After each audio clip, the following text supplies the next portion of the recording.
Assalamualaikum warahmatullahi wabarakatuh. Perkenalkan, nama saya Naura Mulia Salihah dengan NIM J210230107.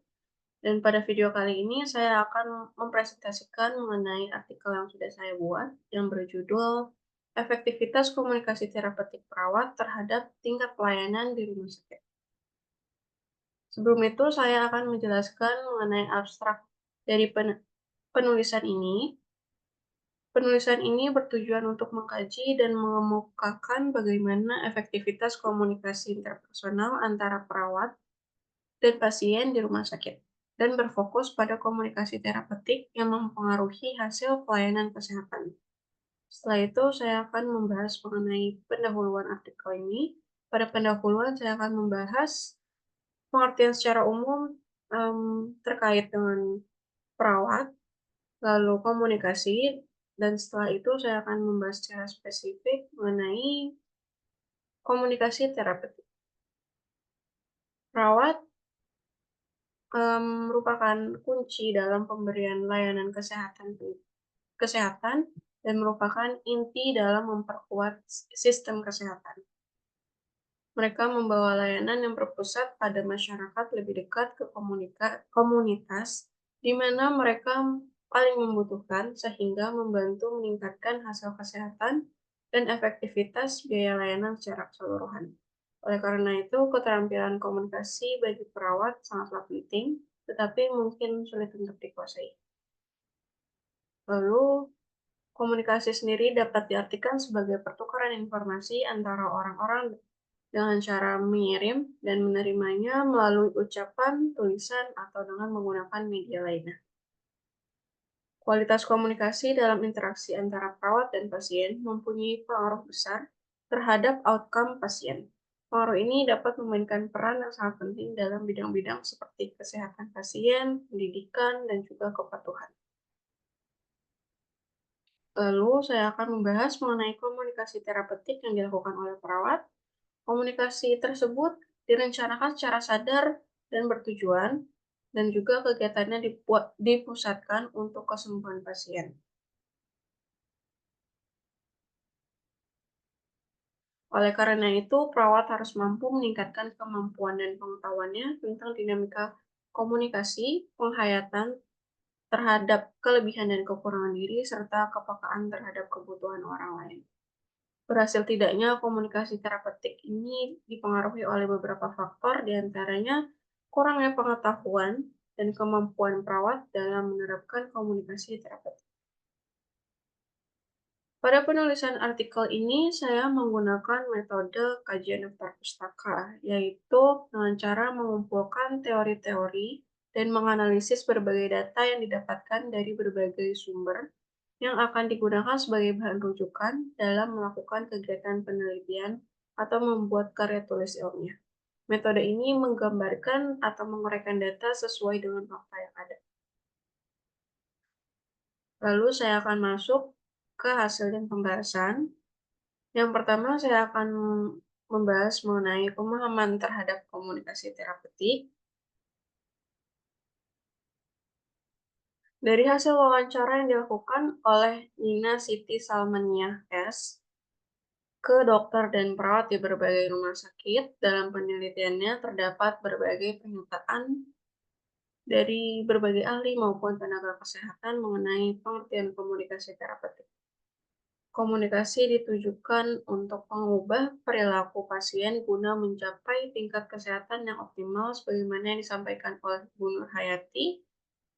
Komunikasi terapeutik menurut saya adalah komunikasi yang bersifat memberi pelayanan kepada pasien agar pasien merasa percaya diri dan nyaman di dalam proses penyembuhan penyakit.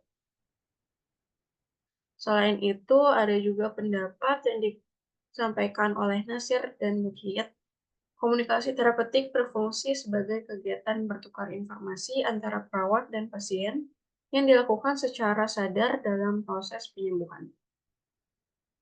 Selain perawat, ada juga dokter yang memberikan pendapatnya, yaitu Dr. Julidar, yang berpendapat bahwa dokter dan para medis memiliki pemahaman yang baik terhadap komunikasi terapeutik, tidak akan mudah menjalin hubungan rasa percaya dengan pasien, namun dapat memberikan kepuasan profesional dalam pelayanan keperawatan dan meningkatkan citra positif bagi tenaga kesehatan maupun citra positif bagi rumah sakit.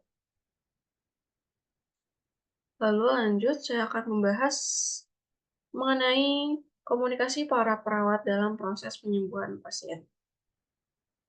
Berdasarkan hasil penelitian yang dilakukan oleh Nur Rahma di Puskesmas Antang Perumnas Makassar, diketahui dalam pelayanan perawatan poli umum menangani pasien dengan berbagai cara yang dilakukan seperti yang dikemukakan oleh perawat yang bernama Nuralam Eskep di ruang poli umum Puskesmas Antang Perumnas Makassar bahwa cara melakukan komunikasi terapeutik pada pasien di Puskesmas Antang Perumnas Makassar adalah mendengarkan dengan penuh perhatian, berusaha mendengarkan klien, menyampaikan pesan nonverbal bahwa perawat memberikan perhatian terhadap kebutuhan dan masalah klien.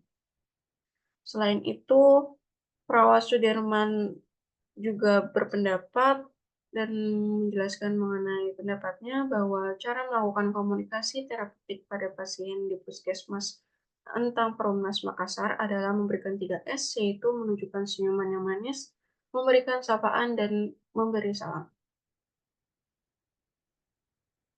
Lanjut, saya akan membahas mengenai distribusi responden dari berbagai peneliti. Pada data distribusi responden ini, penulis atau saya mengambil 3 sumber penelitian yang dilakukan oleh Anita Permatasari di RSUD Teluk Kuantan tahun 2021, lalu ada Aryo Ramadia beserta temannya di RSUD Kardinah Tegal tahun 2016, dan juga Jian Henry Rao dan temannya di Poliklinik Gigi Puskesmas Bahu tahun 2015. Berikut adalah tabel distribusi frekuensi responden berdasarkan komunikasi terapeutik perawat. Terdapat 3 tabel. Tabel pertama yaitu hasil data RSUD Teluk Kuantan tahun 2021, tabel kedua RSU Kardinah Kota Tegal tahun 2016, dan tabel yang ketiga adalah data dari Poliklinik Gigi Puskesmas Bahu. Dari tabel tersebut, tabel 1 menunjukkan bahwa komunikasi terapeutik perawat mayoritas dalam kategori baik, yaitu sebanyak 36 orang, atau yang berpersentasenya yaitu 55,4%. Lalu pada tabel kedua ditunjukkan bahwa perawat yang melakukan komunikasi terapeutik dengan baik yaitu sebanyak 4 responden dan persentasenya 80%, sedangkan perawat dengan komunikasi terapeutik yang kurang baik sebanyak 1 responden atau 20%.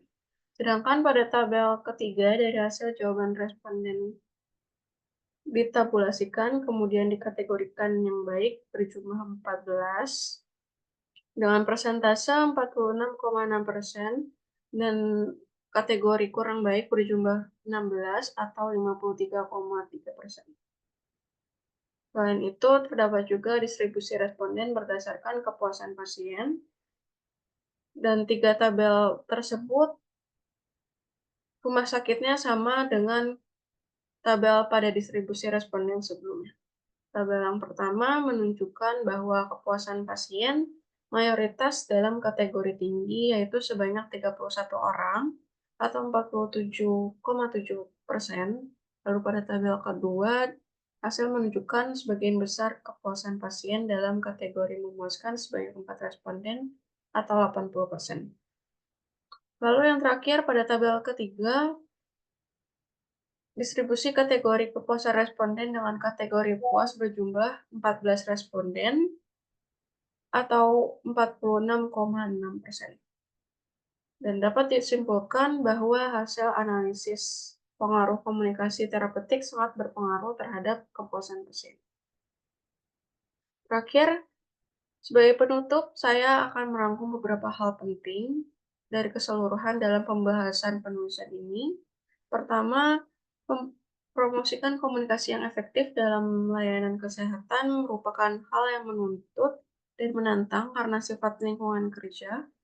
Perawat yang telah menerima pelatihan keterampilan komunikasi berkomunikasi secara efektif akan menunjukkan peningkatan kepercayaan diri dalam berkomunikasi dengan pasien.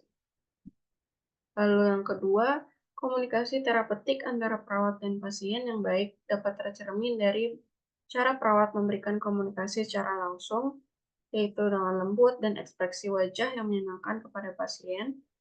Dan selain itu juga bakat perhatian kepada pasien dengan mendengarkan keluhan-keluhan pasien dengan seksama, memberikan umpan balik yang mudah dimengerti, dan selalu tersenyum dengan ramah dengan berbahasa yang santun. Lalu, kesimpulan yang terakhir yaitu model komunikasi yang diberikan oleh dokter dan juga tenaga kesehatan yang lain seperti perawat adalah kepuasan pasien dalam pelayanan kesehatan yang direkomendasikan dalam penelitian atau penulisan ini adalah model komunikasi terapi. Oke, sekian penjelasan mengenai artikel yang sudah saya buat. Kurang lebihnya mohon maaf. Wassalamualaikum warahmatullahi wabarakatuh.